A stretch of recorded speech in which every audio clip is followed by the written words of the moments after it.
es institucionalmente definido, tenemos que empezar a precisar esos elementos desde los cuales es posible pensar la ética y el bioderecho en el marco de una cosa extraña que se ha venido en denominar Estado Social de Derecho. Yo digo que es una cosa extraña, eso es un invento rarísimo de algunos optimistas que, no sé, quizás tienen la convicción de que en algún momento llegaremos a ser como ángeles, como santos, y que desconocen como esos actos impulsivos y esas apetencias que como seres humanos tenemos y que se ponen de manifiesto más que nada en lo social. Creo que el Estado social de derecho, bueno, tenemos que pensar primero en el Estado de derecho, que es el primero, que se fundamenta muy bien a partir de Rousseau en el contrato social y de Kant en la metafísica de las costumbres. Eh, y después sí pensar en esa otra cosa extraña que llamaron Estado social de derecho para poder, en el marco de eso, pensar ese asunto de la ética o las éticas y a partir de ellos el derecho o el bioderecho para vincularnos un poco con el asunto nominativo en el que nos encontramos aquí. Y ya desde esos lineamientos que logremos precisar allí, comenzar a pensar, por ejemplo, esa constitución política del 91, que seguramente nos dará mucho de qué hablar en el marco de lo que nos compete. Entonces, digamos que para pensar esa ética en el Estado de Derecho y posteriormente en el Estado Social de Derecho, pues habría que precisar muy bien cómo se configura ese Estado de Derecho. A mí me gusta una puntuación que hace Kant al respecto. Eh, digamos que Kant es muy optimista con el Estado, tal vez como en la misma línea que lo va a hacer Hegel, al pretender que el Estado es el escenario por excelencia de manifestación de la grandeza humana, porque en el Estado, a través de sus instituciones, se logran resolver las disputas y los conflictos de manera pacífica, por vía del derecho, por vía de la ley. Creo que es una visión bastante optimista del Estado. Kant la fundamenta muy bien, en tanto que plantea que el Estado solo es posible a través de o mediante la unión de hombres libres, hombres en el sentido antropológico de la palabra, que bajo las mismas normas jurídicas en las que se sienten reconocidos, se asocian para lograr fines comunes. Digamos que ese sería como el Estado o la definición, la precisión conceptual desde Kant para pensar el Estado. Y entonces, ahí están asuntos bien interesantes, porque primero que nada me pone a pensar en hombres libres. ¿Qué será esa cosa de hombres libres? ¿Cierto? Y lo otro es en la coherencia que tiene que haber en las normas a las que yo obedezco. Hay una figura que me parece muy bonita y es un problema que es cómo lograr obediencia sin necesidad de sentirse ofendido, humillado, subvalorado. Cómo asumir una actitud de obediencia sin necesidad de sentirse uno agraviado. Quizás voy a intentar dar respuestas muy pragmáticas a eso. Quizás la única manera es, la única obediencia que no me genera malestar es la obediencia que yo hago de mí mismo o de lo aquello que me representa. Y en esa medida yo podría obedecer la ley solamente cuando la ley me representa. Es decir, cuando la ley es coherente con mis convicciones, con mis ideales, con mis expectativas y con mi contexto.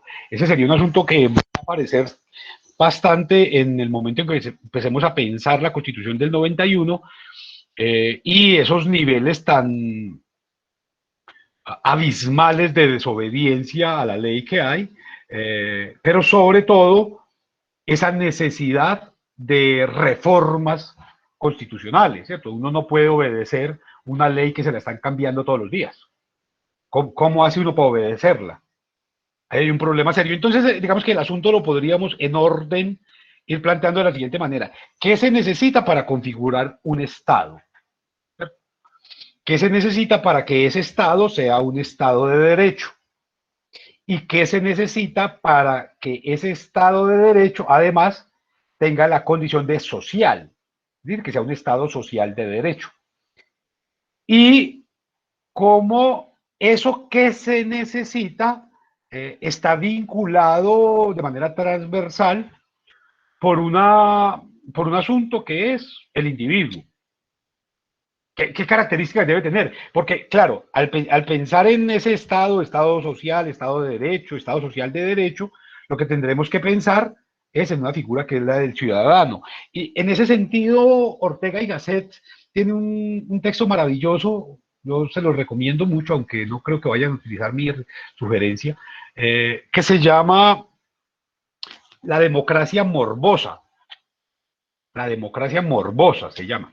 Y es muy bello porque ahí él hace un cuestionamiento que a mí me parece muy válido todavía hoy, y es que tendremos que desconfiar de todos aquellos sujetos que se declaran en primera instancia como demócratas. Habría que tener una desconfianza abismal de esos demócratas de primera instancia. A partir de allí podemos construir todo el trayecto con el cual guiarnos al objetivo de hoy. Y es que alguien que se presente y diga, vea, mi nombre es Rafael Alberto Gómez Ospina y yo antes que nada soy es un demócrata. Habría que ponerlo a un lado, habría que sacarlo, habría que echarlo. Porque estaría mintiendo, ¿cierto? Estaría poniéndose en un lugar que los griegos clásicos llamarían de demagogia. Porque para ser un demócrata, primero hay que ser otras cosas, ¿cierto? Primero hay que ser un ciudadano, primero hay que reconocerse como ser humano, primero hay que reconocerse como persona, primero hay que reconocerse como miembro de una comunidad, como partícipe de unos proyectos. Y después de todo eso, sí puede uno pensar la democracia. Es decir, antes de la democracia existen otras cosas, existen otras cosas, sin las cuales la democracia no es posible. La democracia no es posible si no hay ciudadanos. La democracia no es posible si no hay seres humanos que se reconozcan como parte de. Y en ese sentido no podríamos pensar en actitudes éticas democráticas si no pensamos en actitudes éticas humanas o actitudes éticas ciudadanas. Eso es gravísimo, porque eso equivale yo he tenido la desagradable experiencia de conocer gente así. Hola, mucho gusto, me llamo Pedro y soy hincha del Nacional. Pero ¿cómo así? No, que yo soy Juan y soy hincha del poderoso de la montaña. Y yo, pero, oiga, no, pero usted antes que eso no es otra cosa. O sea, usted además de muchas cosas es hincha de ese equipo o además de ese, ahí le pasa a uno con la política, le pasa mucho eso. Yo soy fulanito y uno los ve sobre todo, yo no sé si ustedes tengan, yo todavía no he hecho esa tarea, pero la haré próximamente, de comenzar a stalkear sus Facebook y todas esas cosas para saber con quién estoy hablando. Pero, pero en el Facebook pasa mucho, que usted se representa no por lo que usted es, sino por a qué pertenece. Entonces, Rafael Alberto Gómez Ospina, y ahí pone una foto de un partido político, o de una asociación, o de una iglesia, o de, no, no, usted antes de ser eso es otra cosa, pero se representa a partir de eso, o pretende ser tomado por eso, con lo cual está abriendo la puerta para que se le desconozcan otros escenarios. Hay partidos políticos, por ejemplo, que son radicales en la manera en que se imponen a los demás y hay gente que se reconoce con ellos, eliminando de antemano todo lo otro que es. Entonces, no, que es que yo soy ospinista, ¿cierto? Yo soy rojista. Utilicemos ejemplos bien antiguos para que no haya confusiones aquí ni agresiones. No, que es que yo soy lopista. No, no, no, usted antes de ser lopista es muchas otras cosas. pero intenta imponerse a través de ese sello, a través de ese eslogan, a través de esa bandera, con un acto de agresión al otro. Y ahí hay un asunto que desde la ética habría que entenderlo. Digamos, la ética compromete esencialmente a sujetos libres. Es impensable exigir o demandar ética en sujetos que no sean libres. Porque el sujeto que no es libre eh, tiene que estar sometido a, tiene que ser obediente a, estar respaldado por. Por eso es, voy a decir una cosa que suena terrible, espero que me lo tomen con cuidado, por eso es tan espantoso eh, tratar de pensar en una ética de la policía o en una ética de las Fuerzas Armadas. Pues eso es imposible, porque el policía o el militar asume la obediencia, igual que el sacerdote, la obediencia como una especie de voto que tiene que cumplir. Y entonces el otro le dice, tírese al piso y se tiene que tirar. Haga ejercicio y tiene que hacer ejercicio. Deje de comer y deja de comer. Póngase esto y se lo tiene que poner. No se lo ponga, cárgueme el bolso y lo tiene que cargar. Oiga, pero yo estudié 10 años. Yo me he formado, he hecho ejercicios militares, he participado en muchas campañas, como para estar cargándole el bolso a usted, señora. Usted tiene que obedecerme, cárgueme el bolso. Y le toca cargar el bolso, porque tiene un mandato de obediencia. Y ahí cómo puede pedirle uno que sea ética. Y lo asume voluntariamente, esa persona decidió que iba a ser obediente. Y si el otro me manda que me tire al río, me tiro al río. Si el otro me manda que no duerma hoy, no duermo hoy. Que tengo que cargar no sé cuántos kilos durante tantas horas por un terreno pedregoso, tengo que cargarlo. ¿Cómo le pide uno ética a alguien que no es libre? ¿Cómo pedirle ética a un esclavo, que es lo más parecido que hay a un policía o a un militar o a un sacerdote? Es un esclavo, porque no tiene voluntad propia, se debe al colectivo en el que está ejerciendo sus labores. Él renuncia antes que nada, no solamente a su libertad, sino también además, y esto es más grave, a su autonomía. Y ahí hay un asunto tremendamente grave. Es decir, un abogado, un médico, un ingeniero, un arquitecto, un profesor, puede alegar frente a determinadas demandas, por ejemplo, objeción de conciencia. Y hay que respetárselo, porque es su, pero como individuo, ojo, pero el cuerpo del colegio de médicos de Colombia no puede, no, pues que como colegio no, porque es que la objeción de conciencia es para personas, para individuos, no para instituciones. Entonces allí empezar a pensar una ética del Estado compromete esencialmente pensar, primero que nada, en individuos. Individuos que se asocian en un marco jurídico que se supone que fue establecido por ellos mismos, ¿cierto? En virtud de sus expectativas, de sus necesidades, de sus creencias, de sus tradiciones, de sus posibilidades. Y entonces estaríamos hablando de un marco jurídico que responde a los intereses de esos individuos que se asociaron y que en virtud de esa asociación se convirtieron en ciudadanos.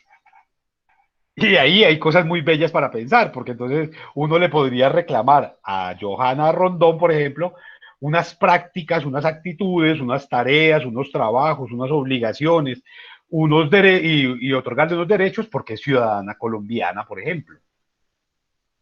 Pero no le podemos pedir eso, por ejemplo, a un venezolano que llega sin, sin cumplir con los requisitos de ley, porque no es ciudadano. Es una persona, sí, es un ser humano, claro que lo es, pero no tiene ciudadanía. Como no tiene ciudadanía, no tiene derechos, y como no tiene derechos ciudadanos, tampoco le podemos exigir deberes ciudadanos. Y ahí miren cómo el asunto de esas éticas al interior del Estado, para pensar la ética del Estado y el Estado social de derecho, son supremamente complejas hoy. Por supuesto que cuando Kant pensaba esto era muy fácil, el mundo era chiquitico. Königsberg era una ciudad pequeñita donde él pensaba y paseaba y todo eso, una cosa chiquitica. Pero Medellín tiene casi 3 millones de habitantes hoy. A pensar pues en un escenario pequeño, Bogotá tiene 9 millones de habitantes, ¿cierto? Pensar en México, que tiene casi 20 millones de habitantes, eso es el DF, pues, es una cosa gigantesca. Pensar en una ciudad como Nueva York, o pensar en una cosa como Tokio, o como Londres, eso es muy distinto a como pensaba Kant. O sea, no se trata aquí simplemente de repetir lo que dice Kant, o lo que dice Hegel, o lo que dice Rousseau, sino, oiga, traigamos eso a los problemas de hoy a ver cómo nos funciona, si todavía nos funciona. Entonces la ética allí nos va a exigir, primero que nada, un reconocimiento de que la democracia es un lugar de segunda categoría, ¿cierto? Después de lo humano. Primero hay que pensarnos como seres humanos y después en el modelo social, político o económico que usted quiera eh, asumir o en el que quiera incluirse. Entonces usted perfectamente puede estar en medio de la democracia y decir yo soy socialista. A mí me interesa una ideología comunista. Yo soy de pensamiento anárquico.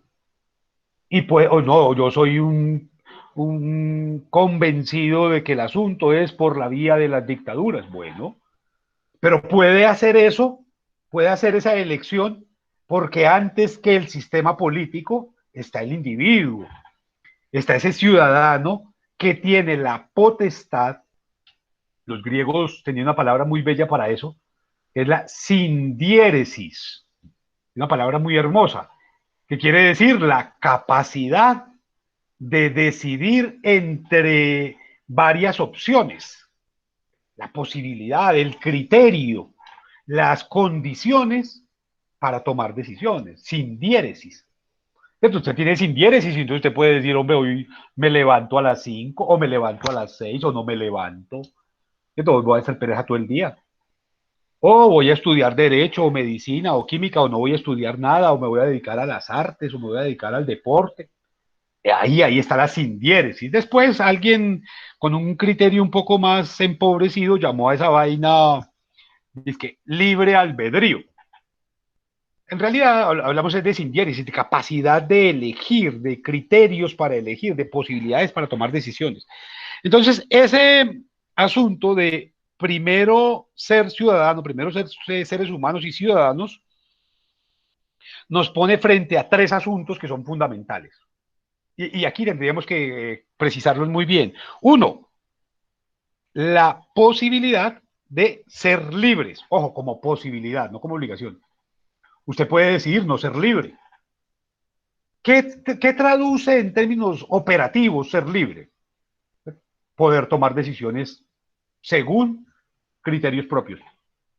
En términos operativos, eso es la libertad. En términos etimológicos, libre significa eleuteros, que viene del griego y traduce que pertenece a, es decir, que hace parte de una sociedad o de un ordenamiento, en tanto que la libertad solo es posible en el marco de un grupo. Yo, que habla, a mí me encanta el montañismo y entonces yo a veces cojo mi mochila y me voy a escalar montañas y a trepar nevados y ya hago 3 días de camino, llego allá a la cumbre del Nevado en Tolima, solo no hay seres humanos en por lo menos 7 horas a la redonda, nadie que me critique, nadie que me juzgue, nadie que me moleste, nadie que me inquieta, soy libre. No, ahí soy un pendejo aguantando frío, porque la libertad no me la doy yo, la libertad me la dan ustedes. Es el otro el que decide si yo soy libre, si yo soy esclavo, si yo soy empleado, si yo soy estudiante. Es el otro el que me nombra. La libertad solo es posible en medio de un grupo. Usted solo perdido en el desierto no es libre. Usted es un perdido.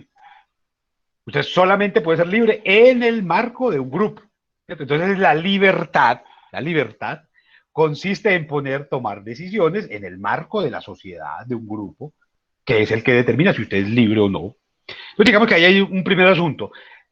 La libertad para tomar decisiones. Ojo, Segundo criterio. Dijimos que el primero era la libertad, el segundo, la capacidad para decidir. Usted tiene capacidad real para decidir. Usted tiene posibilidad real para decidir.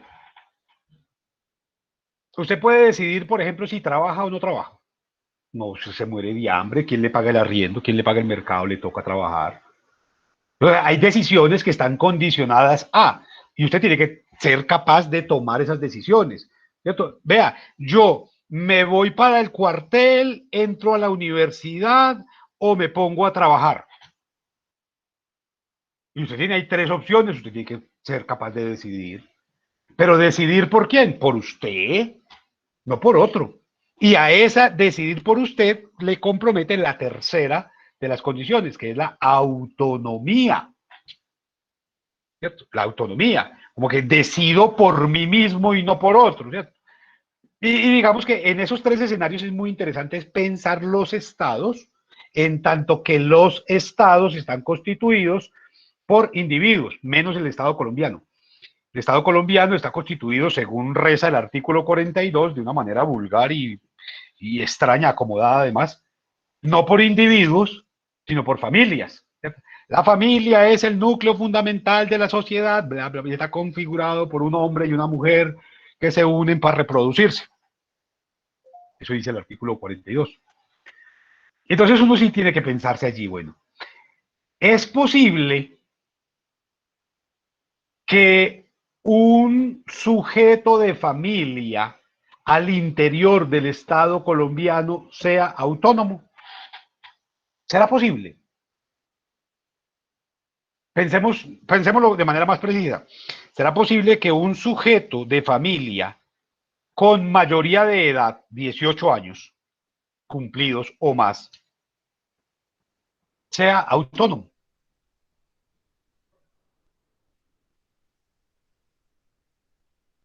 ¿Qué creen ustedes? Profe, digamos que la ley le da ciertas facultades a la persona que alcanza la mayoría de edad. Así es. Poder decidir, de ser responsable, de poder gozar de deberes y derechos. Pero eso no quiere decir que tenga autonomía, porque se tiene que sujetar a ciertas normas de comportamiento dentro de esa sociedad y a ciertos lineamientos. Bueno, mire cómo lo planteo. ¿Será posible que Profe, un... Sí, dame, Rogelio. a mí se me ocurre algo, es que pues eso de depender, yo creo que queramos o no queramos, dependemos de alguien, y no estoy hablando de un ser superior. Sí, está bien. Por decir, pues yo dependo, por ejemplo, de mi señora, o Ajá, dependo de mis hijos, o dependo de ajá. mi mamá, pero siempre tengo una persona a la cual yo respeto y siempre, pues a ver, me da berraquera o no soy capaz de contradecirle su sentimiento, ¿sí? Entonces, que yo sea libre, no, yo No, diría que estamos no. hablando de autónomo, autónomo, Sí, por eso, autónomo, autónomo. yo creo que no, creemos, pero no. ¿Y cómo podríamos configurar entonces un Estado social de derecho si no tenemos autonomía como individuos? Y ahí empieza a configurarse el gran problema. Porque en un escenario como el latinoamericano, particularmente el colombiano, donde alguien a los 30 años todavía vive con los papás, todavía cobra sueldo de hijo, todavía tiene que pedir permiso para llegar tarde a la casa, todavía tiene que hacer trampa para cortarse el pelo, para pintarse el cuero, si lo que quiere es hacerse un tatuaje. O sea, si no tiene autonomía, ¿cómo puede ser ciudadano? ¿Y Si lo quién que puede, primero que demanda la ley es sujetos autónomos. y quién tiene la autoridad para decir que esa persona que a los 32 años o 38 años todavía vive con los papás y pegando a los papás está haciendo bien o está, mal, o está haciendo mal? Si la persona se siente bien. Es que yo no estoy hablando de personas. Y ese es el gran lío aquí. Ojo, un sujeto que se considere autónomo tiene que asumir su propia existencia. Ojo, asumir su propia existencia no significa despreciar a la familia, no. Significa que yo me hago cargo de mi proyecto de vida. Yo lo que quiero es estudiar artes, pero mi papá no me paga sino derecho. Y yo voy a estudiar derecho.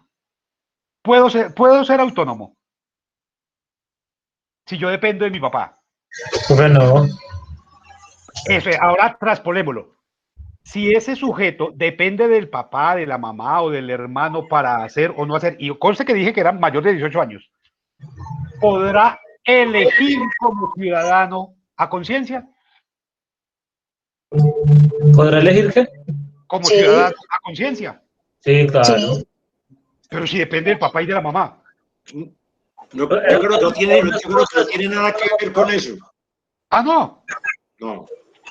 Yo, por ejemplo, yo, por decir alguna cosa, yo soy hincha, pero hincha a morir del Medellín. Y yo le voy a Nacional y me gusta ver jugar a Nacional. Está muy Entonces, bien. porque yo soy hincha de Medellín, no puedo jugar, lo puedo ver, claro que sí. Pero después lo mío Totalmente, ya me me gusta acordé. verlo. Eso sí, si va a jugar con el Medellín, ya es diferente. Sí, o sea, que yo puedo tener mis apasionamientos, pero no quiere decir que yo no pueda decir que el otro es bueno o es malo. Pero son cosas totalmente diferentes. Yo no estoy hablando de pasiones aquí. Rafa, Estoy hablando de autonomía. Si usted no se forma como sujeto autónomo, dueño de sus decisiones, capaz de asumir su proyecto de vida, capaz de asumir sus responsabilidades, capaz de demandar sus derechos y de cumplir con sus obligaciones por usted, no por su mamá, no por su papá, no por sus hijos, no por su bendición, sino por usted. ¿Puede ser autónomo como ciudadano?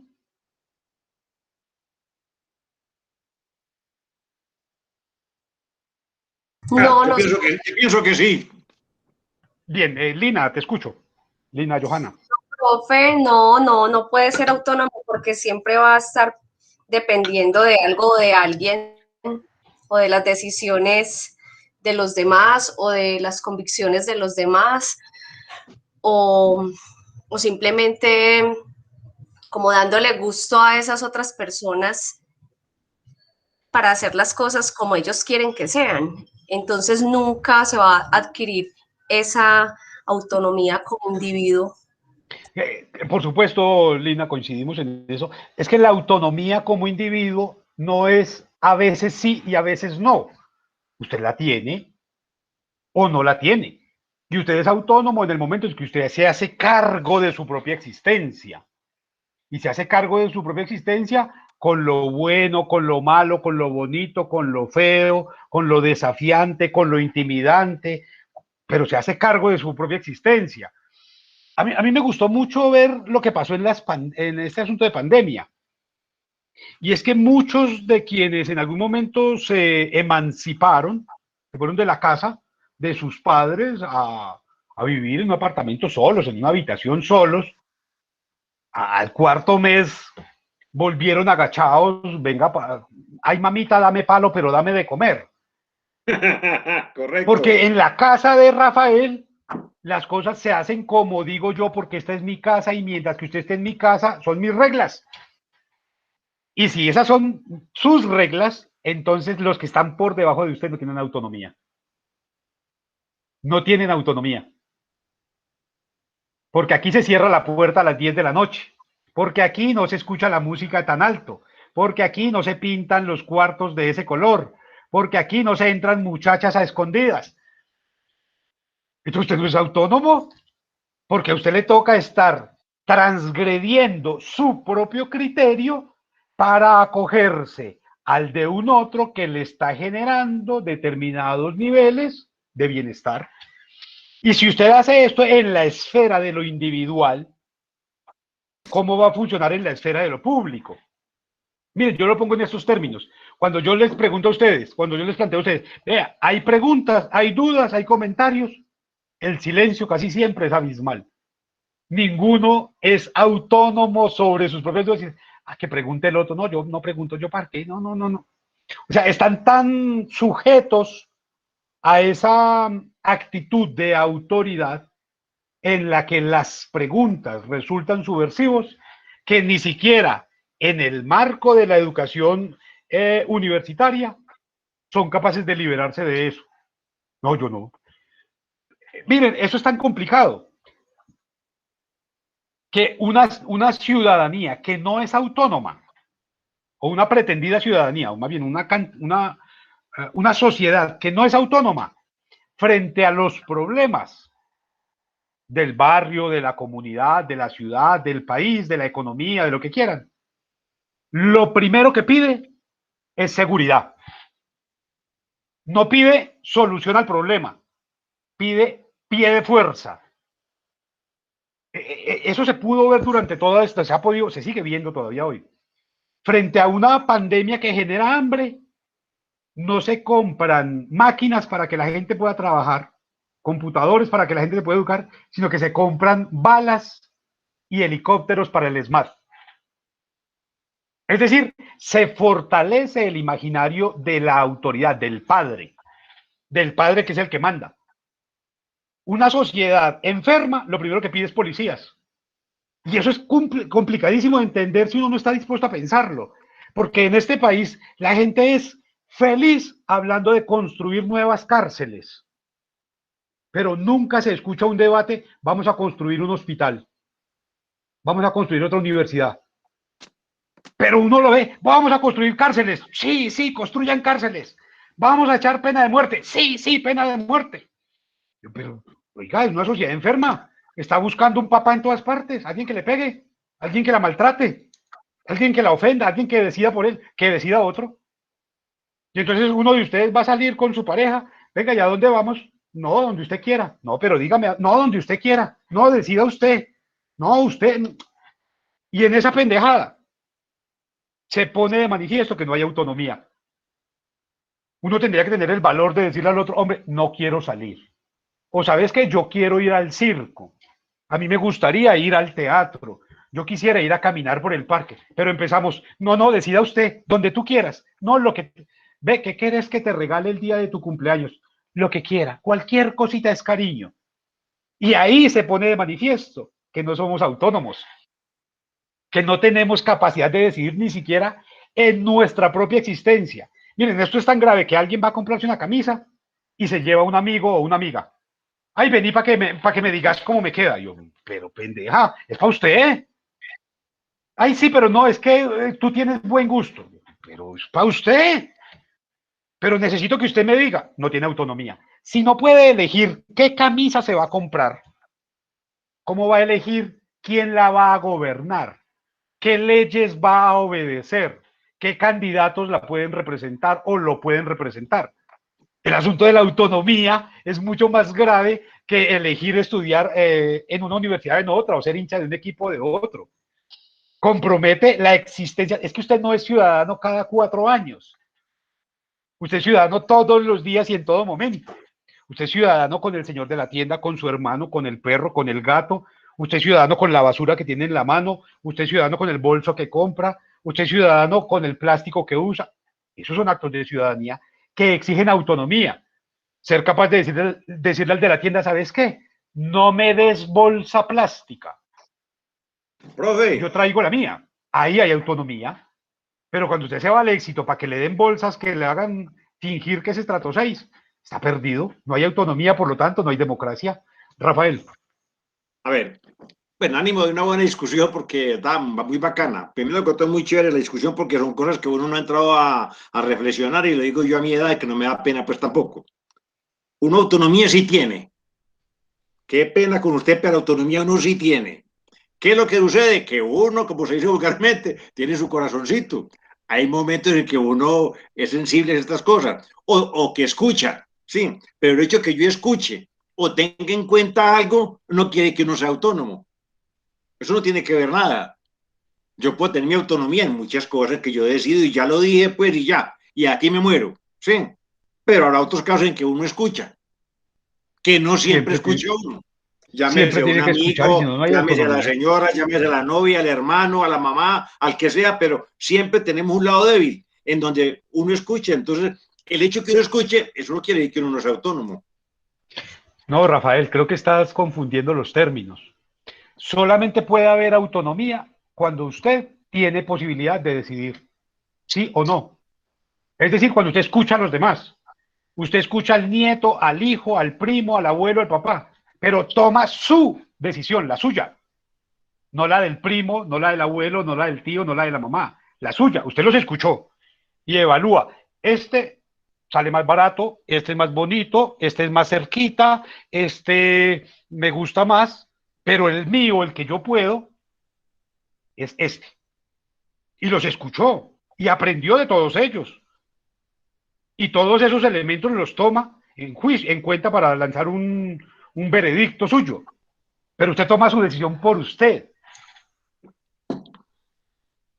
Mi papá tenía una frase muy bella para explicarme lo que era la autonomía. Y mi papá no es estudioso de ninguna universidad ni nada de eso. Es un tipo absolutamente pragmático en la vida. Esos señores le llevaban lenguas a uno. Yo tuve un papá y un abuelo que yo todavía venero y respeto. Exacto. Así me pasa con mis padres también. Entonces les traigo aquí eso. Mi papá decía, autonomía es poderle decir que no a una invitación a almorzar cuando tengo hambre, pero el que me invita me cae mal. Eso es autonomía.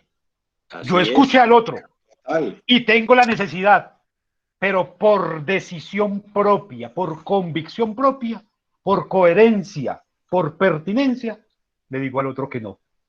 Pero si a mí me da pena, es que no, es que qué pena con el otro, hay que recibirle eso. ¿Qué dirán de mí?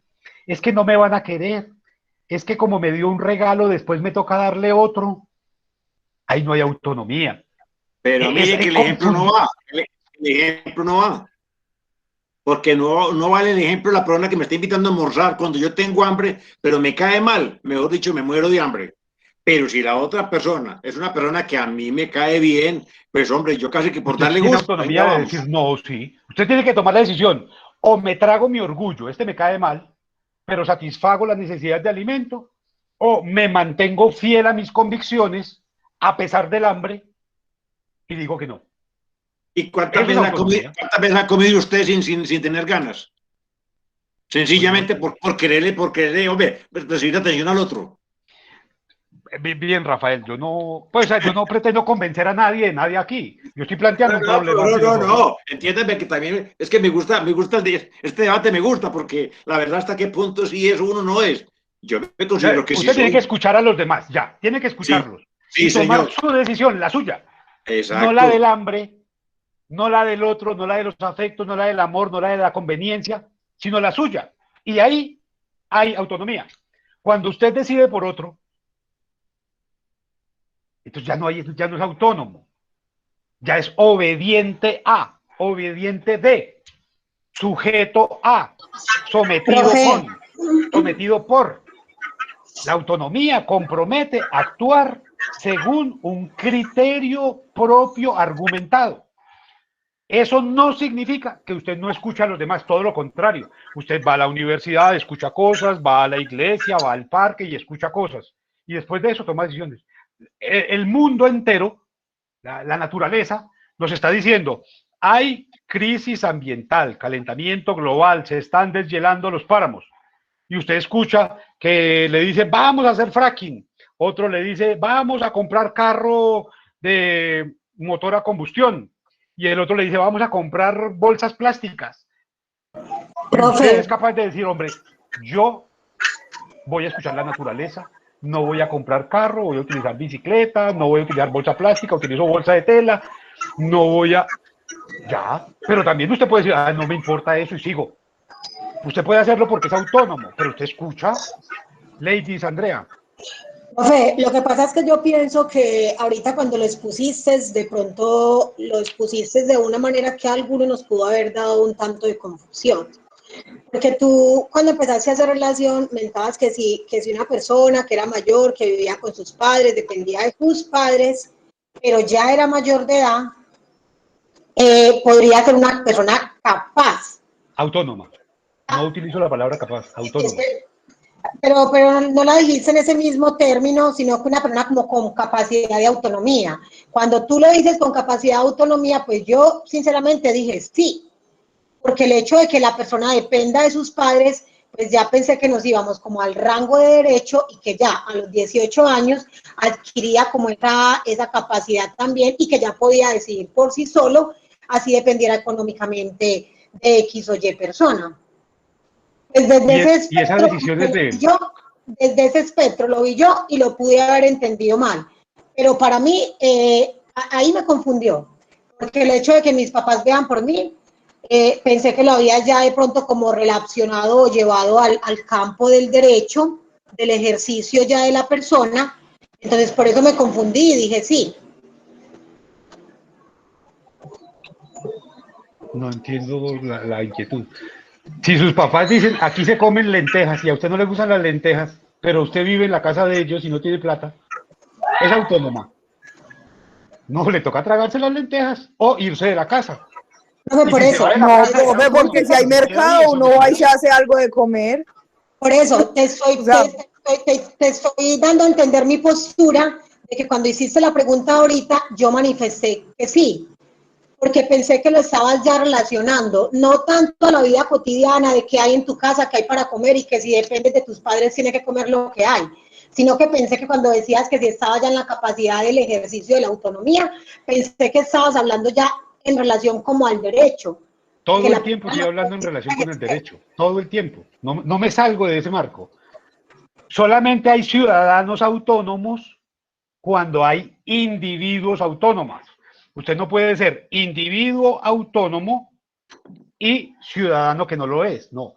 Los ciudadanos esencialmente pueden ser autónomos, libres y tener capacidad de decisión cuando el individuo, cuando el sujeto, lo es. Eso es una regla que no tiene cómo romperse. ¿Usted es independiente? Ah, sí, entonces usted actúa también como ciudadano independiente. Es decir, si usted se acostumbró todo el tiempo a tomar sus decisiones con su criterio, con sus posibilidades, a arreglar sus cosas, a mantener sus escenarios y sus espacios como suyos, con un respeto por lo suyo, por sus formas, usted no va a aceptar como ciudadano una cosa diferente. Porque usted ya como individuo, como sujeto, se fortaleció en esas prácticas. Pero si usted se acostumbra desde muy temprano a que sean otros los que determinen sus acciones, pues como ciudadano va a ser igual. Por eso es tan complicado esto. Por eso lo digo, personalmente para mí, la manera en que se dijo me confundió. Por eso me pongo, por ejemplo, en el contexto cuando don Rafa decía, nada tiene que ver lo uno con lo otro. Porque para mí lo vi desde ese punto, el hecho de que a mí pues me mantengan en mi casa, no limita mis capacidades para yo tomar ya también decisiones con autonomía. Entonces ahí me confundí, lo sigo viendo desde ese punto, me confundí y pues sé a dónde quiere llegar usted con las explicaciones. Sé que no se ha salido del margen del derecho, pero de pronto, en el punto en que los pusiste, a mí también me pudo dar confundido, como de pronto algunos de los compañeros. Bien, te agradezco, Lady Andrea, la precisión y el llamado a la mejor explicación, a ejemplificar de manera más apropiada para que nos comprendamos. Angie Juliana tiene la mano levantada. Profe, es que yo también como que me confundí un poco cuando tú decías, por ejemplo, que el papá llegaba y le decía a uno, no, si usted quiere estudiar otra cosa, tiene que estudiar derecho, si no le pago la carrera. Entonces ahí es donde yo vengo. O sea, si no viene unas costumbres, viene unas enseñanzas, como es, o sea, el contorno, pues en el que uno ha vivido y el padre a uno le dice eso y de pronto uno quiere estudiar una otra carrera que para los papás de uno no sea, pues, un título, digamos, por ejemplo, belleza. Dígame si yo quiero estudiar belleza, pero cuando me digan, no, tú tienes que estudiar belleza, si no estudia belleza, se va de la casa, no le pago la carrera, no le pago nada, se va. Entonces es muy complicado. En ese punto, o sea, es como que lo pongan a uno contra la pared. Ahí, o sea, si uno cumple la mayoría de edad, no tiene un trabajo, no tiene estudio, y que le digan eso me parece muy complicado. O sea, entonces, ¿quién tendría la culpa? La sociedad, el Estado, las personas. ¿Quién tendría la culpa de que las personas realmente no las obliguen a tomar sus propias decisiones? No, no podría responder eso porque yo no pienso en términos de culpa. Yo estoy pensando en términos de derecho y en términos de derecho habría responsabilidades. Yo tengo una responsabilidad con mi proyecto de vida. Quiero decir, en esta vida cada sujeto, cada individuo trae su propio cuero, su propio pellejo, su propia piel, sus propias emociones. Y cuando se las gasta y ya no hay cómo recuperarlas. Y en esa medida, mi papá ya se gastó las de él. Las mías son mías. Entonces, si él quería estudiar derecho, pues él tenía que haber estudiado derecho. Pero si yo quiero estudiar música, pues soy yo quien tengo que estudiar música. Si a mí se me da por comodidad, por miedo, por lo que sea, por seguir ciegamente el deseo de mi padre, es decir, por realizar el proyecto de él y no el mío, yo soy responsable entonces de mi sometimiento y por supuesto de mi infelicidad, porque yo quería estudiar otra cosa, pero por un plato de lentejas terminé estudiando lo que él quería. Y ahí es donde tendríamos que entender el asunto de la autonomía. Uno asume su propia existencia o asume la existencia heredada. Como ciudadano, miren, esto es tan grave, Angie, escúchame un segundo, ya te doy la palabra, que una sociedad que no es autónoma termina votando por el que le dice otro. No por el que cree, no por el que le conviene, no por el mejor, no por el peor, no por el más bonito, no por el más cercano, no por el enemigo ni por el amigo, sino por el que le dijo el otro. Que eso es lo mismo que estudiar lo que me dijo mi papá. ¿Entienden dónde está la lógica de la autonomía como ciudadanos?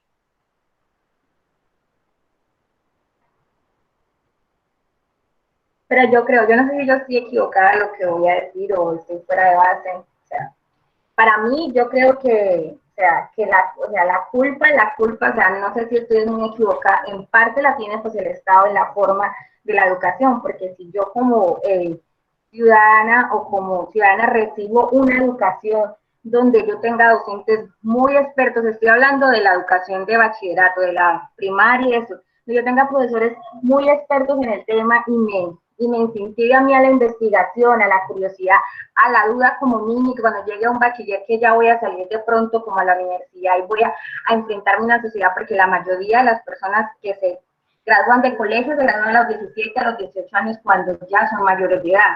Entonces, si a mí la educación me exigiera eso, como que me exigiera como que la investigación, la curiosidad y como la duda, como que me educara no para la competencia, sino para la cooperación, sino para como la cooperación que hay pues en la sociedad. Entonces yo creo que en parte la tiene la educación, porque realmente la educación para mí está fuera de base a lo que me enseñan a mí, a lo que hay en la realidad hoy actualmente en esta sociedad. Entonces uno sale del colegio y no sale como que desubicado completamente porque no le enseñaron esas bases, de pronto esa base, esa autonomía. Como esa ilustración que hablabas, pues yo estoy recibiendo mucho de esa ilustración que con lo que tú estás hablando, con lo que decía Kant. No sé si tú leíste pues el documento del texto de Kant de la ilustración, que él decía pues que el hombre tenía una condición de menor y tenía que alcanzar una nueva etapa, que era pensar, que ese momento era pensar sin intermediarios, pensar por sí solo. Entonces yo lo estoy como relacionando con la ilustración de Kant con lo que tú estás diciendo. Entonces ahí vengo a decir, no, pero es que la educación también tiene la culpa, porque a mí personalmente en el colegio no me enseñaron a ser autónoma y decir con mis mismas cosas. O sea, a mí en el colegio me exigía más, me decían, tú no puedes traer la falda arriba de las rodillas. ¿Y en la casa? Pues eso es otra cosa. O sea, porque en el colegio yo sé que funciona así, y en la casa, que mi pregunta tiene que ver con la casa, que es, tú primero vas a la casa y estás en la casa, y cuando llegas al colegio, ya llegas sabiendo caminar, sabiendo hablar, sabiendo moverte, con algunos criterios de gusto definidos. Pues ¿Dónde queda la casa entonces? Por eso mi ejemplo es desde la casa y no desde el colegio. Pero también los padres han recibido como un patrón de educación, un patrón de cómo la sociedad nos están también educando. También sacando como el entorno del colegio. Angie, yo entiendo tu postura. Trata, por favor, de abrir tu horizonte. No tenemos entonces salvación porque a los padres los educaron así, no tenemos la posibilidad de cambiar. Sí, sí tenemos la posibilidad de cambiar. ¿Y cuándo se da ese cambio? Cuando se asume esto. Miren, estos crespos que tengo yo, estos crespos que tengo yo y esta barba que tengo yo,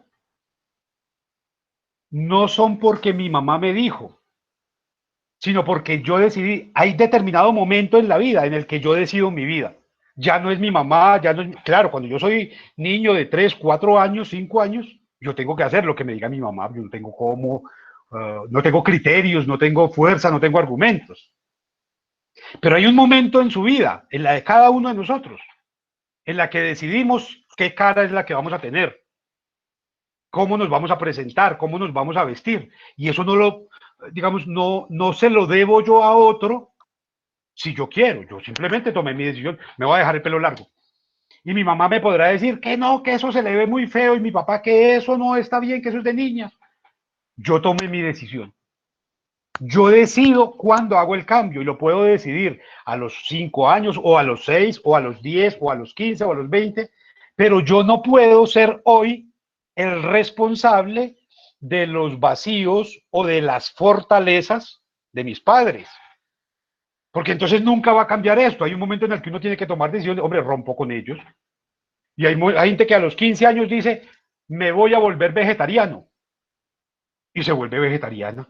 En contra de todo lo que le dijeron en el colegio y en la casa, se volvió vegetariano. Hay gente que a los 20 años dice, me voy a volver Hare Krishna. Y se volvió Hare Krishna en contra de todo. Asumió con autonomía un proyecto de vida propio. Pero hay gente que a los 45 años, antes de llegar a la casa de su esposa, tiene que entrar a la casa de la mamá. A ver, un momentico, ¿usted se casó o no se casó? Y ahí hay un problema que tiene que ver todo con la autonomía. Rafael, tienes la palabra. Profe, vea, yo complemento con la compañera, ¿cierto? Y con usted algo, ¿cierto? Primero que todo, me encanta el debate y no es que esté en contra, no, me gusta esto porque estos debates lo engrandecen a uno. Echarle uno la culpa al colegio, pues algo tiene que ver también. Algo tiene que ver porque es parte de la formación que uno va teniendo para tomar criterios. Pero hay que seguir ahondando. Yo creo que nosotros somos frutos de la familia que venimos, porque es la primera educación que tenemos nosotros. Sí, queramos o no queramos. Y entonces me he hecho gran culpa yo. Yo tuve unos abuelos y tuve unos padres que me criaron bajo unas condiciones y donde no eran estrictos en sus cosas. Yo como papá, un fracaso. ¿Por qué? Porque soy demasiadamente contemplado con mis hijos. Y con mi nieto soy peor todavía. Conclusión, ¿qué puede haber de los nietos míos si uno los protege demasiado? Los papás a uno, pues yo como papá protegí mucho a mis hijos y todavía estoy pendiente de ellos, ¿cierto? Cuando tuve unos papás que me dijeron, mi hijo, defiéndase, pues ya que está grandecito, defiéndase ya. Sí, uno no pudo ver nada. Entonces, mire que esa formación viene de la casa y viene de la formación que dan los padres a uno. Cuando usted me dice, míreme este pelo y míreme estas cosas, yo también pasé por eso. Yo en su momento, en los años 68, un día cualquiera nos dio porque nos pintamos la cara del Che Guevara que en una camiseta y se daba por que en Cañagorda, mi pueblo, un pueblo por allá, y caminaba porque éramos del Che Guevara. ¿Por qué? Porque yo no sé por qué. Sí. Yo vengo de una familia conservadora. Mi papá, mis abuelos conservadores. Y yo dije, no, y yo poco de conservador, yo soy liberal. ¿Y por qué? No sé, no, ni siquiera sabe qué partido ni qué conservador. Sencillamente una contraria. ¿Qué es eso? Unos brotes de rebeldía que uno no sabe por qué son, como tal vez buscando uno decir, no, yo no voy a seguir por ahí, sigo por este lado. Pero no sabe uno por qué. Sí, pero voy a la compañera. El criterio de uno se lo forman desde la casa. Ahí empieza a formarse uno. El criterio de uno. Bueno. No, me gusta escuchar eso, profe, porque es que de verdad interesante el planteamiento suyo, porque son cosas que yo, por ejemplo, yo no me he dedicado a pensar en eso. Algo más, estamos aquí en clase y a usted lo respeto mucho y lo admiro demasiado, profe, pero que a mí otro marico con una carreta de ese, ya, mano, sigue con su cuento, mano, que con uno yo comía en la casa. Profe. Claro, dígame, Juan Esteban. Profe, yo considero... Juan Esteban pidió la palabra primero, Lina, ya enseguida tú. Claro que sí. No, pero ya como estaban planteando las cosas en ese orden de ideas, yo estoy de acuerdo en cierto modo con ambas partes. Rescato de cada uno a cosas. Yo también estoy de acuerdo que uno al principio, pues en su juventud, en sus cosas, yo estoy demasiado joven todavía, uno adquiere unos criterios y unas bases lo cual eso lo va a enseñar a uno. Pero a medida que uno va pasando el tiempo y las experiencias que uno puede llegar a vivir en cierto momento, eso lo lleva a uno mismo a su criterio, a pensar, a razonar un poco más. Uno, desde el principio, un ejemplo, el tema de la religión. Entonces uno está en una familia religiosa, entonces tú creces viendo eso y por ende también eres demasiado religioso y todo ese tipo de cuentos. Pero tú a medida que vas creciendo y vas viendo las experiencias y vas adquiriendo más conocimiento, un pensamiento crítico y razonamiento crítico también, vas mirando como, esto no es así. Y vas adquiriendo ya como desde tu deber ser, desde tu nivel personal, tu criterio y tus propias cosas, y ya vas optando, pues, como se siguen dando las cosas, a cómo actuar respecto a las cosas que se van presentando. Entonces eso es muy relativo. Yo pienso que desde el principio uno lleva algo como tal, y ya a medida que uno va creciendo, uno mismo va adquiriendo ese criterio y ya decide qué persona puede ser uno. Gracias, Juan. Lina, tienes la palabra. Bueno, profe, respetando mucho pues las posiciones de los compañeros y bueno, que las tradiciones familiares y todas esas cosas, yo sí me quiero como poner en una posición más realista, porque en su totalidad no somos autónomos porque igual estamos sujetos a cumplir unas normas, o sea, desde ahí ya nos están condicionando nuestra autonomía. Y yo considero que hay personas que están más cerca y otras que están más lejos de esa autonomía, porque habrán personas que están como más condicionadas a alcanzar una mayor autonomía que otras. Por ejemplo, yo personalmente, antes era como más condicionada a ser más autónoma, ahora me considero que estoy más cerca de, que soy...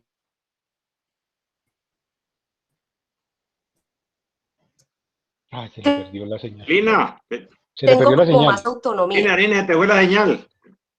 ¿Ahora eres más autónoma o menos? Decisiones, en lo que hago, y por eso considero que hay... Sí.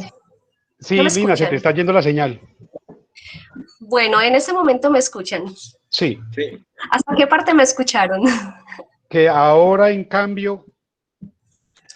Bueno, que ahora, en cambio, con respecto a mi posición, pues a mí personalmente, que me considero que ahora tengo mucha más autonomía que antes, porque me he desligado de unos condicionamientos que me impedían ser más autónoma. Entonces considero que hay personas que están más cerca de esa autonomía que otras. Lina, tenés por todos esos mala factores señal, muy mala la señal.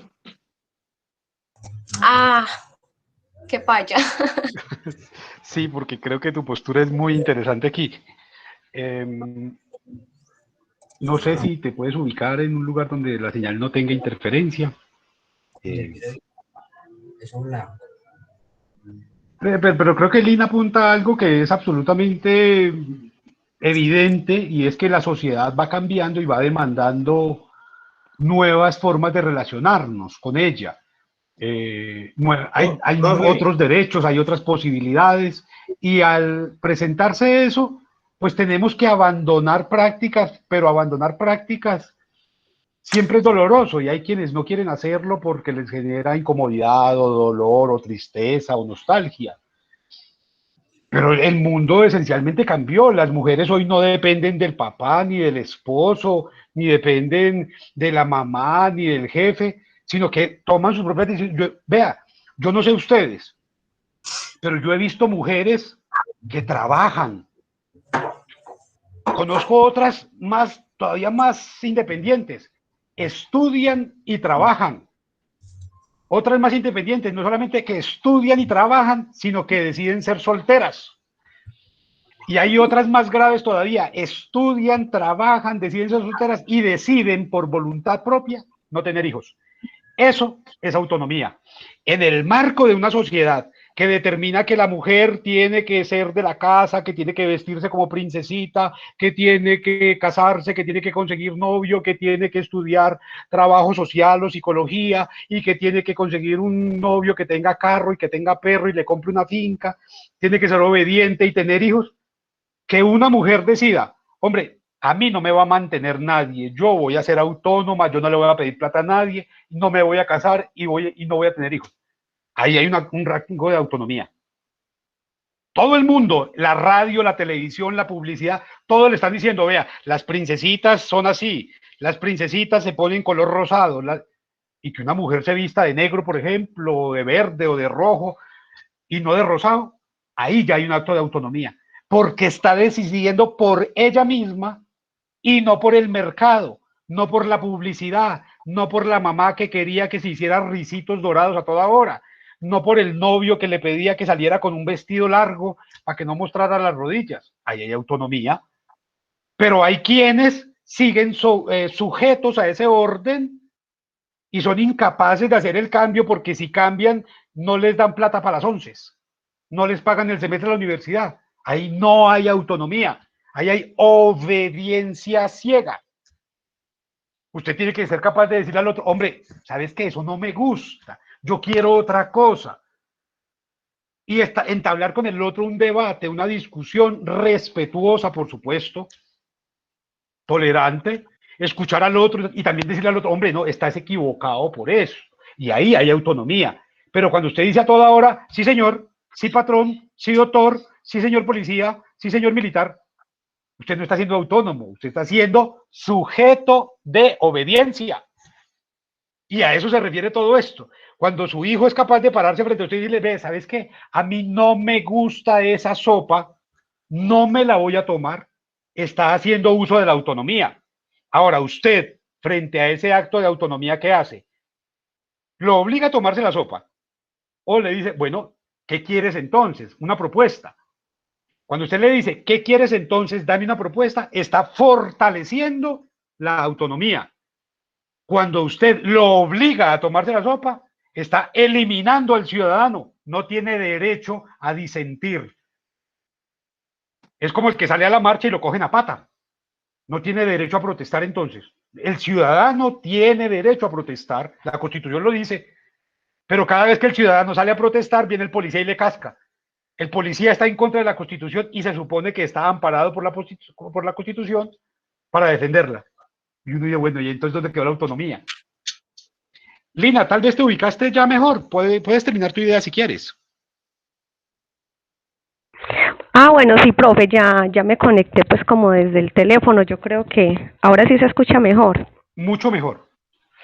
Bueno, le decía que yo considero y me ubico como en una posición más realista a que ninguno de los sujetos somos totalmente autónomos porque, como le decía, igual estamos sujetos a unas normas que cumplir. Y considero que hay personas que están más cerca de esa autonomía, mientras que hay otras que están más lejos de esa autonomía, precisamente porque hay muchos factores que influyen en sus vidas que condicionan esa autonomía. Como le decía, por ejemplo, en mi caso, yo antes me sentía más condicionada para ejercer mi propia autonomía. Ahora me siento más libre, me siento una persona más autónoma, aunque no completamente, pero sí hay muchos factores que nos condicionan y evitamos hacer ciertas cosas porque a ciertas personas les incomoda o porque uno de alguna manera se ve limitado. Entonces, sí, autónomos en su totalidad no alcanzaríamos a ser. Y ahí influyen, pues, como le digo, muchos factores, pero no se alcanza a adquirir una total autonomía. Por supuesto, Lina, ya te doy la palabra, Juliana. Hay asuntos como el idioma. ¿Uno cómo puede ser autónomo frente a eso? No, a usted le enseñaron en español, pero usted puede decidir, por ejemplo, aprender otro idioma, pero usted se educó en español. En la religión, algunos gustos por algunos productos. Digamos que, claro, no hay nadie que sea totalmente autónomo porque vivimos en comunidad. Entonces uno tiene que decidir, por ejemplo, a qué horas va a clase. Uno no va a la hora que quiere, sino en qué horarios de los que me ofrece la universidad, en qué ramo del derecho quiero ejercer. Usted es autónomo para elegir eso, pero para eso tiene que tener unos prerequisitos. Y creo que en eso Lina Johanna nos presenta un tremendo referente. Ella cada vez se siente más autónoma, ¿por qué? Porque cada vez tiene más elementos de juicio propio. El que no tiene elementos de juicio propio, le toca actuar con los elementos de juicio de otro. ¿Cierto? Entonces, no, lo que diga mi mamá, o lo que diga el televisor, lo que diga la publicidad, lo que diga el psicólogo, lo que diga el médico, lo que diga el ingeniero, lo que diga el arquitecto. Y ese otro le ofrece unos criterios, ¿cierto?, que usted tendría que evaluar. A veces usted los toma como una verdad acabada, pero a veces, no siempre. En la medida en que usted se fortalezca con su propia valía, y ese es el gran problema, por ejemplo, de una construcción colectiva como Colombia, es que no se valora a sí misma, y en cambio valora mucho más lo de los demás. Entonces, hay una valoración tremenda de los mariachis en contra de los bambucos. Una serenata es con mariachis, no es con bambucos, o es con boleros, no es con guabinas. La ropa, no, la de aquí no, tiene que ser ropa americana. La música, no, la música tiene que ser de otra parte. Ahí hay una infravaloración de lo propio, por lo tanto no hay criterio para defendernos o para tomar decisiones como nación. Y no la hay porque como individuos todavía no rompemos, como nos planteaba, tal vez sería Juliana, Kant, nos rompemos con esa minoría de edad que es el uso de la razón, sino que seguimos con emociones. Entonces la gente ve algo que no le gusta y en lugar de decir, qué injusto, dice, ay, qué pecadito. Ve algo que le parece que es inapropiado, ¿cierto? Ay, qué charro. Y entonces nos llevamos es por las emociones, cuando la actitud como sujetos y como ciudadanos tendría que ser racional para poder tomar decisiones más nuestras, más propias. Angie Juliana, tienes la palabra. No, profe, era que se me hubiera levantado la mano. Pero hay algo que sí, pues, como que mientras se escuchaba hablar, yo creo que hoy en la actualidad hay más autonomía como en la época de mis papás o de mis abuelos, porque hoy en día yo veo que los jóvenes tienen como más autonomía de decidir, ya como que los homosexuales de pronto no se ve como que, ay, son homosexuales, o por ejemplo esas chicas OnlyFans que ya, de pronto sí existen personas que todavía siguen en ese tabú, pero hay personas que ya lo ven normal, hay muchas cosas que antes no veían normal, que ya ven muy normal, y entonces ya las personas, si una chica quiere ser OnlyFans, no va a ser sin tanto perjuicio porque ya sabe que ya no va a tener como la misma crítica que tenía antes, que tenían que esconderse como si fueran delincuentes. Entonces yo creo que ahorita en la actualidad hay más autonomía que antes. No una autonomía 100%, pero sí hay más autonomía que antes. Claro, Angie, no, nunca va a haber una autonomía total. Siempre estamos condicionados por algunos asuntos emocionales, culturales, políticos, económicos.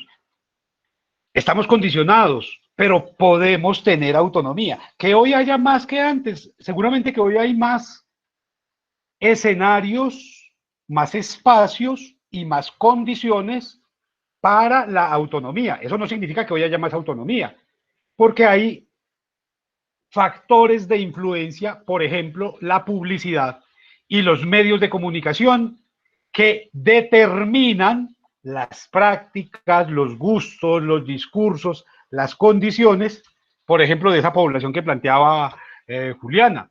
Rafael no tuvo que someterse jamás a la publicidad como determinante de sus decisiones o de sus actos. No existía eso tan fuerte como ahora. Hoy ustedes escuchan la música, ¿cuál? ¿La que a usted le gusta o la que le meten todo el día, todo el tiempo, por la televisión, por la radio, por el cine, en el bus, en el carro, en la entrada, en la discoteca? Esa decisión es suya. Usted tiene la posibilidad, la autonomía de decidir si lo escucha o no. Pero mayoritariamente ese impacto de la publicidad termina suplantando esa autoridad que en otro momento los padres, o en otro momento la escuela, o en otro momento la sociedad tenía sobre usted. Es decir, cada vez hay factores que posibilitan más actos de autonomía, pero también hay más determinantes que la condicionan. Es un asunto de conciencia de individuo el asumir la decisión. Pero una cosa sí es clara, mientras que como individuos no seamos capaces de tomar decisiones autónomas, como ciudadanos estamos condenados al fracaso. Ahora les puse un ejemplo, ya te doy la palabra, Ladies Andrea. Una sociedad que vota por el que le diga a otro es una sociedad que fracasó. Eso no es democracia, eso es dictadura. Porque en la democracia cada uno vota por su conciencia, por su criterio, y no porque le manda el jefe o por el que le manda el doctor o el médico o el policía o el abogado o el político. Porque son criterios que son a conciencia. Dime, Ladies. Profe, precisamente a lo que exponía la compañera Angie Juliana era lo que yo, pues, hacía rato, como que hacía conjeturas y como que llegaba a ello. No hay autonomía absoluta. Y así uno haga méritos diarios para usted de pronto decir que quiere ser una persona autónoma, porque, por ejemplo, en mi caso personal, pues yo soy madre soltera, estudio, trabajo, y decidí que quería ese estilo de vida porque decidí que no quería un hombre que me diera nada, que yo misma me quería forjar todo, que de pronto yo quería hacer como ese apoyo de pronto, digamos, para mis hijos sin necesidad de tener ahí como un hombre del cual esté dependiendo económicamente, o una persona que, digamos, el día de mañana tenga que decirme, de pronto te posesionaste así, o construiste eso, o hiciste eso por mí, por mi ayuda, porque yo estuve ahí. Entonces, de pronto bajo esos parámetros uno de pronto decide querer ser una persona autónoma y construir uno mismo lo que de pronto ha esperado. Pero en el caminar del día al día y poniéndolo en la realidad, si uno es una persona centrada, ve que autonomía no existe como tal, esa autonomía absoluta, por más que se hagan los esfuerzos, porque siempre, de igual manera, primero estamos en un entorno en donde hay reglas por todos lados, en el trabajo, en la casa de los papás, o sea, en diferentes escenarios, existen diferentes reglas que hay que cumplir para poder estar allí. Y segundo, llega, por ejemplo, otro campo que es el campo de la ética y la moralidad. Entonces, por ejemplo, cuando uno también es madre soltera, llegan también muchos, como usted lo decía, puede decir que sean prejuicios, pero que quizás para uno no sean prejuicios, sino que sea más como de un campo evaluativo desde la ética y la moralidad. Entonces vos decís, yo soy una mujer que me mantengo, que esto, que aquello, no dependo de nadie, no dependo de eso. Entonces puedo decir por sí misma todo lo que quiera, puedo decir las acciones que decida realizar en adelante. Pero si te paras en la realidad, eso es totalmente falso, porque también tenés como un entorno que está como mirando ese actuar diario, está como mirando ese ejemplo, ese condicionamiento. Entonces, son muy, o sea, es algo muy complejo para hablar de como de una autonomía. La autonomía se puede adquirir, sí, como usted lo explicaba hace un momentico, se puede adquirir cuando sos una persona responsable, cuando decides valerte por sí mismo, cuando decides de pronto decir que te vas a valer por vos solo para estudiar, para lo que quieras, sin depender económicamente de otras personas, cuando decís que desde muy temprana edad te vas a dedicar a trabajar y a estudiar, pero también se van incluyendo en ese camino otros aspectos que también te van limitando la misma autonomía por la que un día quizás como que hiciste tantas cosas para defenderte solo en el mundo. Gracias, Ladies. De todos modos hago una precisión y es que yo no utilizo en ningún caso la palabra absoluto. Yo lo que planteo es, eso se construye todos los días, esa autonomía.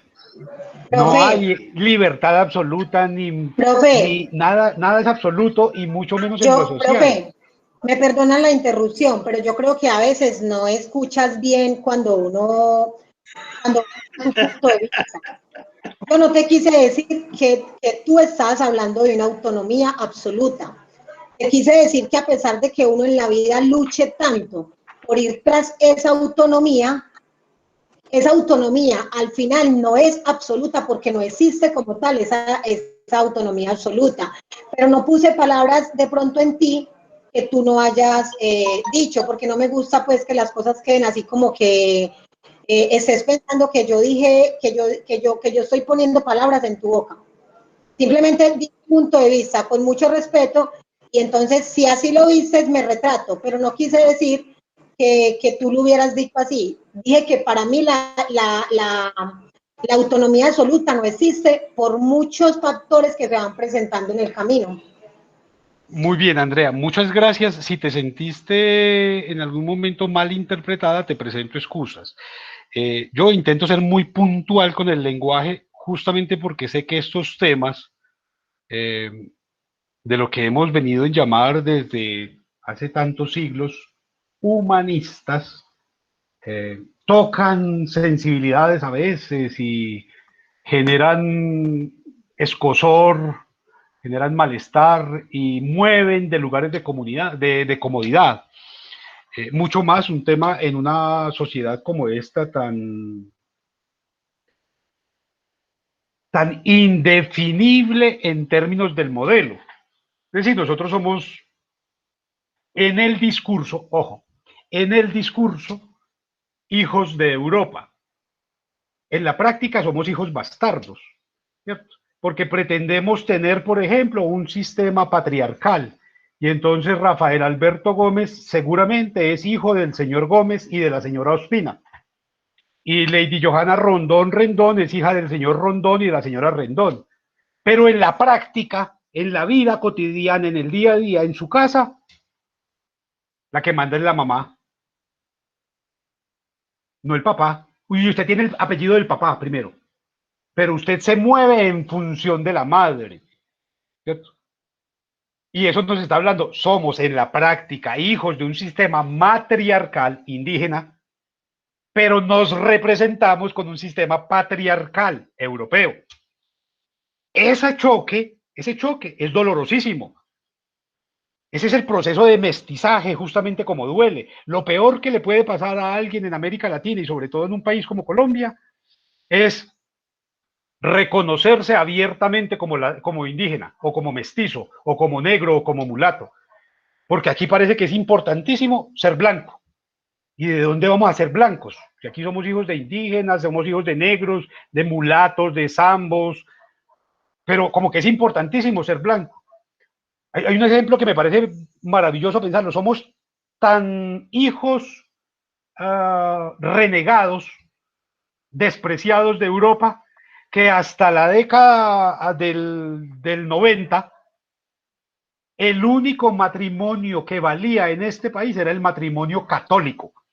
Si usted se quería casar por lo civil, le tocaba irse para otro país. Yo me digo, pero ¿cómo así que católicos? Y aquí hay una cantidad de posibilidades. No, el único que vale es el católico. Y en muchos colegios era requisito la fe de bautismo para poderse matricular. Pero ¿cómo que bautismo si yo creo en otra cosa? Si a mí no me bautizaron, se tiene que bautizar. Entonces es una necesidad de arraigarnos en la cultura europea sin tener nada que ver con ellos. Y eso pasa, por ejemplo, con este tipo de conceptos. Pretendemos que estos conceptos nos determinen hoy un concepto como democracia. Un concepto como democracia, para que nos entendamos en términos de lo que nos interesa hoy, tiene que fundamentarse desde la casa, Angie Juliana, desde que usted nace. ¿Y en su casa hay democracia? Nunca.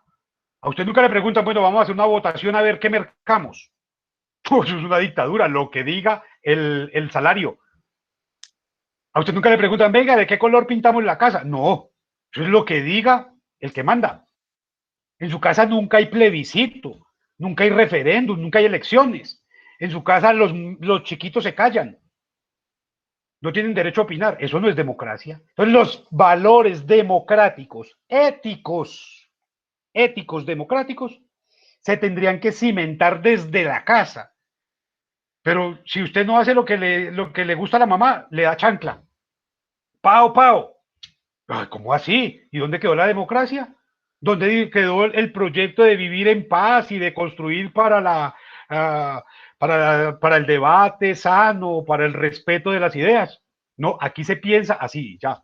Esta es mi casa. Y ese tipo de prácticas van en contra de la democracia. Si usted se forma en ese tipo de familia, pues difícilmente va a poder tener una actitud democrática en el colegio, donde tampoco hay democracia. Porque el rector de la universidad no lo eligen los estudiantes democráticamente. A ustedes les toca obedecer y ya, ese es el rector. Ah, bueno, sí, señor rector. Al decano no lo eligen ustedes. Al profesor no lo eligen ustedes. No es democracia. Ay, que vamos a votar para ver en qué horario podemos tomar la clase de ética. No, este es el horario. Si no le gusta, cójalo otro semestre porque ahí no hay democracia. Miren que esas prácticas democráticas son absolutamente importantes fundamentarlas desde la casa, respaldarlas en la escuela, fortalecerlas en el colegio, implementarlas en la universidad, llevarlas a la empresa. Pero aquí, cualquiera que esté formando una cooperativa de ahorro, ya es subversivo porque está en contra del sistema bancario. Cualquiera que intente asociarse en el trabajo, ese es sindicalista, hay que matarlo. Y todas esas que estoy señalando son prácticas que fortalecen la democracia. Una democracia fortalece el cooperativismo por encima de las multinacionales, fortalece la asociación de trabajadores para garantizar derechos, que eso es democracia. Pero cuando usted empieza a ver todas esas manifestaciones de la democracia, de la civilidad, como un enemigo de las prácticas, pues que es que en la casa cuando usted no hace algo, entonces está haciendo sindicato, y ya empieza a ver esos términos como negativos. Y ahí hay una cosa gravísima. Rafael, tienes la mano levantada.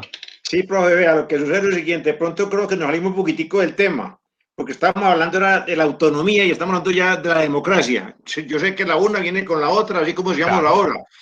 Uno viene de donde salió, y por eso hablaba yo desde el hogar, ¿sí? Y ahora cuando hablaba usted de que uno era como los papás y que era un gobierno maternalista, pues yo creo que ahí todos somos igualitos. Venimos de un hogar donde la mamá tiene mucho que ver, y la mía, por ejemplo, una influencia total del abuelo paterno. Total, Y en el absoluto. colegio Pues, lo obliga, en el colegio se de celebra el Día tamaño. de la Madre, no el Día del Sí. Padre. Bueno, vea, entonces yo llego a una confusión. Bueno, ¿cómo va eso de autonomía versus criterio? ¿Cómo juega eso? Porque de pronto yo veo en todo esto aquí, una persona puede tener autonomía, pero no tiene criterio, ¿qué? No tiene autonomía. Es que la autonomía demanda tener criterios para decir esto es lo pertinente según mis convicciones. Correcto. Porque escapa la autonomía y ni siquiera Putin la tiene.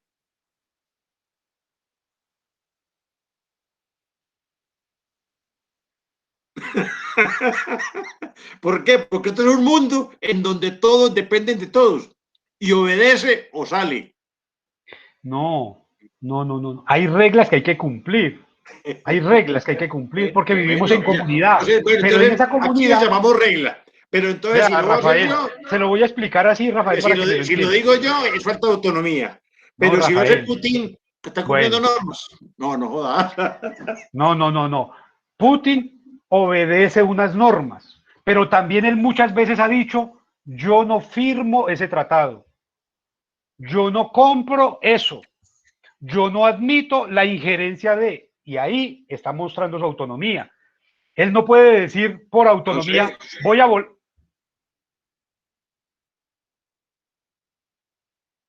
Él lo ha hecho muchas veces, dice, hombre, yo no voy a hacer esto y no lo hace. O yo voy a hacer esto, voy a invadir a Croacia, invade a Croacia. Y eso es autonomía. Arbitraria y lo que sea, pero es autonomía. Pero también hay dicho, yo no voy a firmar ese tratado con Estados Unidos. No lo firma. Eso es autonomía. Él no puede decir, yo voy a volar. Porque soy autónomo, voy a volar. No, hay unas normas que tiene que, unas naturales y otras culturales que tiene que aceptar. Y eso le pasa al más poderoso, pero también al mendigo, al desposeído, a todos. Tenemos la posibilidad en algún momento de tomar decisiones. Condicionados, sí, repito, por enésima vez, vivimos en comunidad. Solo en comunidad, solo en grupo, podemos pensarnos como sujetos libres o como sujetos autónomos o como sujetos que toman decisiones. Cuando uno está solo en el mundo, totalmente solo, abandonado en una montaña, uno no tiene que preguntarle a nadie, uno lo hace porque uno quiere o no lo hace porque no quiere. Pero mientras que usted vive en sociedad, tendrá que respetar unos marcos, a veces familiares, a veces policiales, a veces judiciales, a veces institucionales. Tiene que Y a respetarlos. veces de Pero aún conveniencia. esos marcos, Rafael tiene toda la autonomía, por ejemplo, en este momento. Es decir, hombre, yo estoy pagando el programa de derecho, estoy en derecho. No me gusta esto, me retiro y apaga su cámara. Y eso es autonomía. Eso es autonomía. O yo permanezco aquí, o yo me quedo callado. Eso es autonomía también. El problema es que usted, sin querer estar allí, le toque para que no lo castiguen. Ahí ya no hay autonomía, ahí ya hay obediencia. Usted puede decir, yo apago mi cámara, ya, y apago mi cámara y me voy y me tomo un tinto. Pero usted autónomamente, en uso de sus criterios y de sus posibilidades, decide, yo dejo mi cámara prendida, participo, avivo el debate, ya, eso es autonomía. Y esa misma actitud que usted tiene como individuo aquí en este espacio académico, por ejemplo, muy fácil, usted la lleva a la democracia, afuera de la casa, porque la está viviendo, porque es parte de usted. Pero también, cuando usted es obediente, sometido, sujeto, temeroso, tímido, apocado, cuando sale de su casa, ¿cómo se va a comportar? Igual. Es decir, que afuera le piden, tome una decisión, no, tómela usted, lo que usted quiera, lo que usted diga, lo que me manden. Y eso es muy importante entenderlo. Miren, el lenguaje nos ayuda mucho. En el centro del país, sobre todo,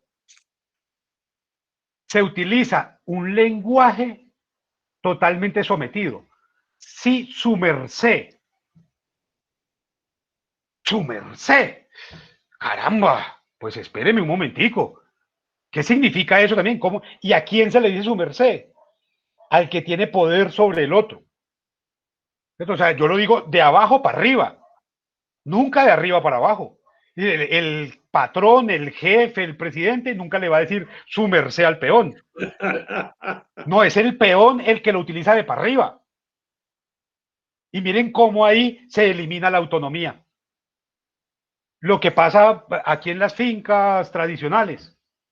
Patrón, patrón, patrón, patrón, patrón. Y el patrón llega y todo el mundo corre. Y el patrón, ahí hay autonomía, no porque viene el patrón. Venga, no va a bajar al pueblo, no porque llega el patrón. No, no porque viene el patrón. Ahí no hay autonomía, hay obediencia. Cuando el patrón se va, ¿cierto?, se asumen actitudes más propias.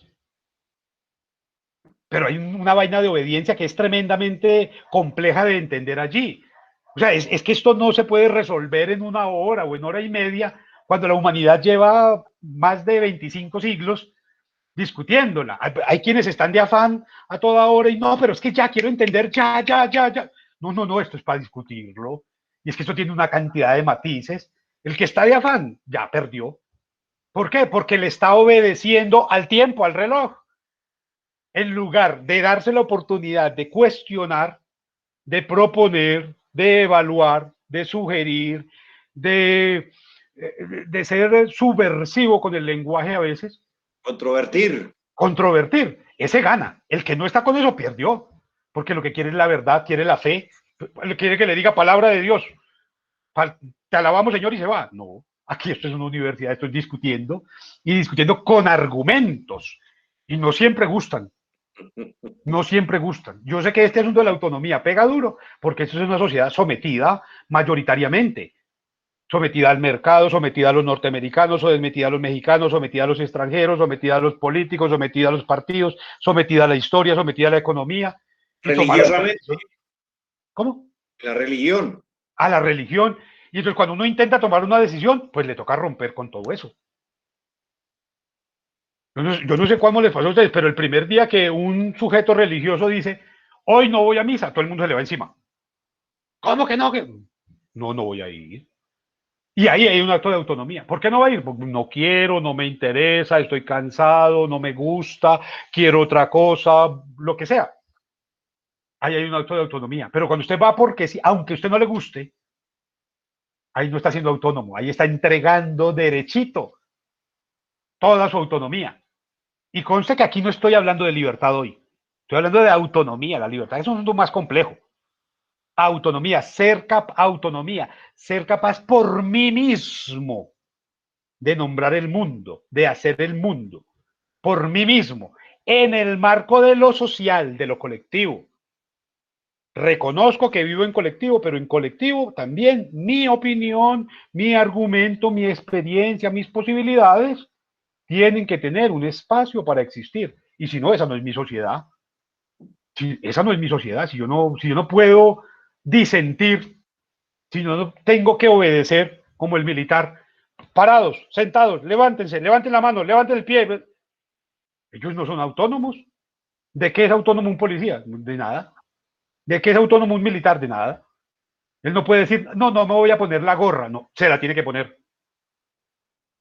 No, que yo no voy a ir a formar. Le toca formar. Que yo no voy a enderezar la espalda. Todo le toca pedir permiso hasta para casarse, para tener novia. Tienen que esperar a que se la aprueben institucionalmente. Ahí no hay autonomía. Y eso es tremendamente, por eso, quizás por eso, habría que explorarlo cuando exploremos la Constitución del 91, quizás por eso mismo, a ellos, a las Fuerzas Armadas y Militares, se les niega el derecho al voto, porque ellos no tienen autonomía. Ellos no pueden votar. Constitucionalmente, ellos no pueden votar. ¿Por qué? Porque no tienen autonomía, son obedientes. Ya. El que no lo había entendido, tal vez con esto tengan el referente. El policía y el militar no puede votar porque no es autónomo, porque ellos obedecen a. Es un asunto supremamente cargado de matices que, llevado, por supuesto, al ámbito básico, a lo original, a la semilla, es decir, la casa, puede doler. Usted tiene que tomar decisiones también allí como sujeto, porque usted esencialmente es un ser humano porque tiene uso de razón. Tal vez en el primer encuentro debatimos un poco de eso. Uno es humano en tanto tenga uso de razón. El que está en estado de coma es un ser humano. No puede decidir, no respira, no tiene acción cerebral. Ese es un ser humano. No, por él decide otro. Entonces usted es ser humano en tanto que use su razón. Y usa su razón para decidir si aprovecha o no su autonomía. Con eso ya podemos empezar a pensar las condiciones de la ciudadanía. Pero si no entendemos el asunto de la autonomía, no podemos entender ciudadanía. Creemos que ser ciudadano es tener cédula, ¿no? Ser ciudadano es mucho más que eso. Bien, ¿alguna pregunta, alguna duda? No, profe, muy bueno el debate y me parece muy interesante. Demasiado interesante. Excelente la clase. Qué bueno, Lina, qué bueno, Rafael, que se sientan tocados, la palabra en términos reales sería afectados, sí, totalmente. por estas digresiones, que es de lo que se trata también. Hay una frase que me gusta a mí mucho,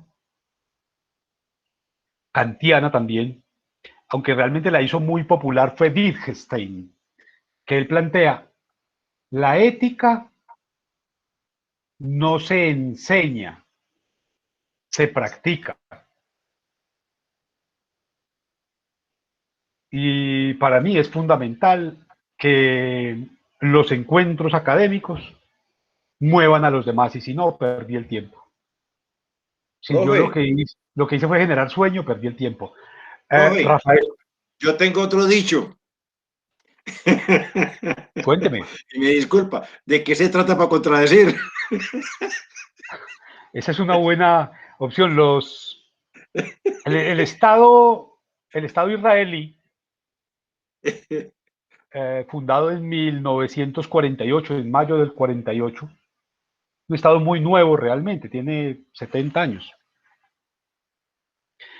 Se hizo tan fuerte como es hoy, es una de las grandes potencias, no solamente por la plata de los norteamericanos, que fueron los que le dieron toda la plata para fortalecerse militarmente, pero se hicieron muy fuertes porque decidieron un esquema de operatividad muy práctico. Es que ellos están gobernados por un comité de 9 personas. No por un presidente, sino por 9 personas. Hay un comité como los suizos. Estos tienen 9 personas. La novena persona, tiene una única obligación: contradecir en todo a los 8, porque al contradecir en todo a esos 8, les permite ver dónde están equivocados. No, que esto es blanco. No, eso es negro. ¿Pero por qué es negro? Miren que es negro. Y eso hace que los otros 8 abran su espectro para poder revisar sus decisiones y sus convicciones y tomen las mejores decisiones.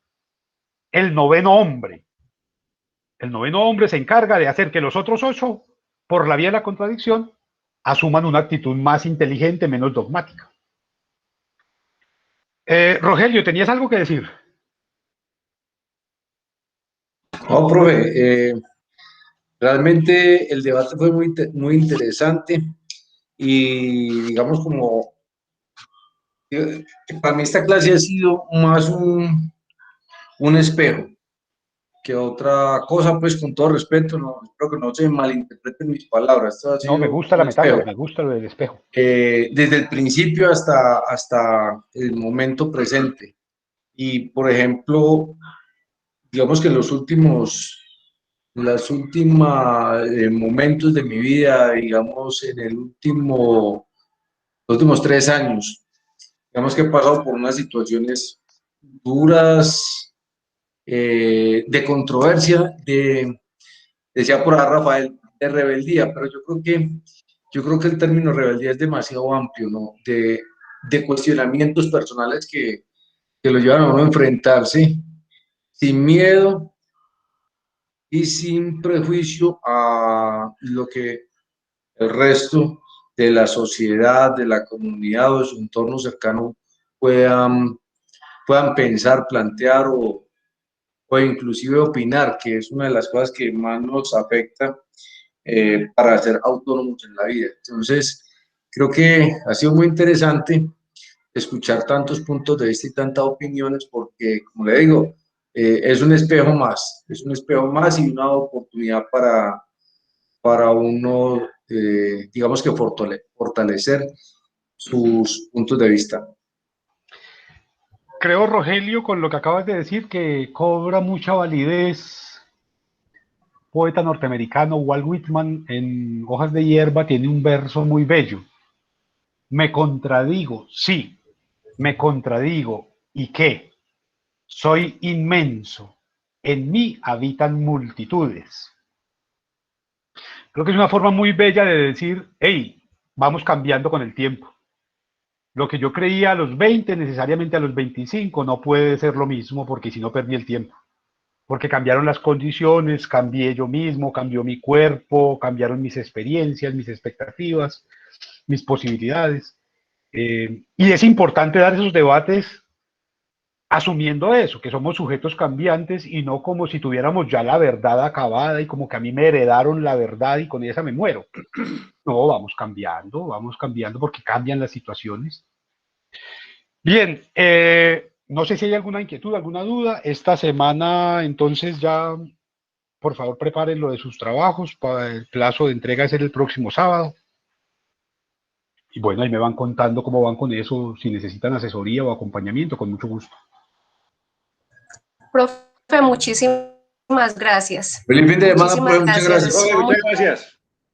Profe, muchas gracias. E igualmente Muchas para gracias. ustedes, feliz fin de semana, que disfruten, que sean felices.